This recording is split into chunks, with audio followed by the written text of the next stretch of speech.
கடகராசி மெய்யன்பர்கள் சிம்மந்தான்.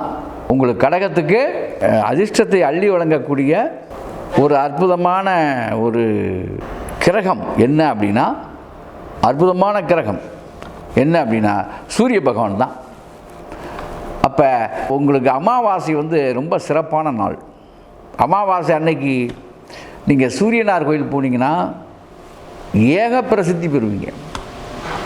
ஆடுதுறையில் இருக்குது, கும்பகோணம் பக்கத்தில் ஆடுதுறை இருக்கு இல்லையா, ஆடுதுறையில் தான் சூரியனார் கோயில் இருக்குது. அங்கே போய் தரிசனம் பண்ணுங்கள். ஒவ்வொரு ஞாயிற்றுக்கிழமை காலையிலும் விடாமல் சிவன் கோயிலுக்கு போங்க, நல்ல மாற்றம் கிடைக்கும். அதே மாதிரி சூரிய பகவானை சூரிய நமஸ்காரமே நேரடியாக கும்பிட்டுலாம். நீங்கள் உங்களுக்கு அற்புதமான ஒரு இது. கடகராசிக்காரன் சூரிய நமஸ்காரம் செய்தாலே வாழ்க்கையில் பெரிய ஆளாக வந்துடலாம். அதாவது சூரியன் அந்த மாம்பழ கலர்னு சொல்லுவாங்க, ஒரு சிவந்த மாம்பழ கலர். நீங்கள் சூரியன் உதிக்கும் போது ஒரு கலர் இருக்கு இல்லையா, தக தக தகன்னு ஒரு ஒரு ஒரு தங்கம் கலந்த மஞ்சள் கலந்த சிவப்பு, அந்த கலரை நீங்கள் கரெக்டாக கண்டுபிடிச்சி வாங்கி பயன்படுத்தி பாருங்கள்.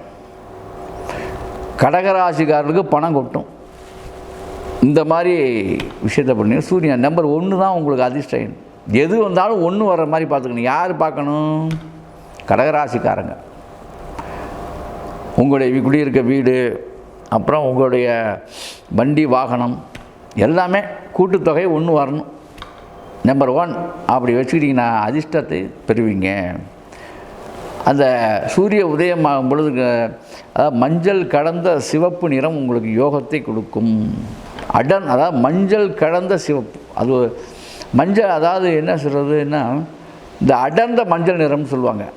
அது அது அதாவது நல்ல டார்க்கான மாம்பழ கலர், அதுதான் உங்களுக்கு யோகத்தை கொடுக்கும். அந்த மாதிரி பயன்படுத்துங்க. சிவப்பு ரத்தினங்கள், சிவப்பு ரத்தினம் உங்களுக்கு அதிர்ஷ்டக்கள். ட்ரெஸ்ஸு தான் கலர் சொல்லிட்டேன். இந்த மாதிரி இது பண்ணுங்கள்.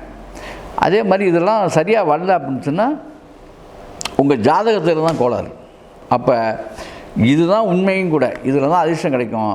சரியாக இதுவும் ட்ரை பண்ணி பார்க்குறாங்க. ஞாயிற்றுக்கிழமெலாம் பார்த்தேன், ஒரு 5-6 ஞாயிற்றுக்கிழமெல்லாம் போனேன், வந்தேன், சூரிய நமஸ்காரம்லாம் பண்ண ஆரம்பிச்சிட்டேன், வாழ்க்கையில் அப்படி இருந்து மாற்றம் இல்லைன்னு சொல்லக்கூடிய நபர்கள் யார் இருந்தீங்கன்னா ஒரு செக்கப் பண்ணிக்கங்க. உங்களுடைய பிறந்த நேரம், தேதி, வருஷத்தை எனக்கு அனுப்பிச்சு உண்மையிலேயே இந்த ஜாதகம் சரியான ஜாதகம் தானா, இது ராசி சரியான ராசி தானா, இது நீங்கள் ஏன்னா நிறைய பேர் அதில் ஏன் இதெல்லாம் சொல்கிறேன்னா, நிறைய பேர்களுக்கு முறையற்ற ஜாதகம் கையில் வச்சுக்கிட்டு இது அந்த தப்பாக இதுதான் என் ராசி, இதுதான் என் இதுன்னு தவறாக வாழ்ந்துருக்காங்க. 40 வயசுலலாம் நான் ஜாதகம் மாற்றி கொடுத்துருக்கேன், அப்படிலாம் நடந்துருக்குது.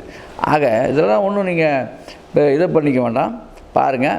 ஆனால் நீங்கள் கடகராசி அப்படின்னு கன்ஃபார்மாக தெரிஞ்சுன்னா நான் சொன்னதை நீங்கள் முயற்சித்து பாருங்கள், கண்டிப்பாக முன்னேறுவீர்கள். அற்புதம், ஆனந்தம்.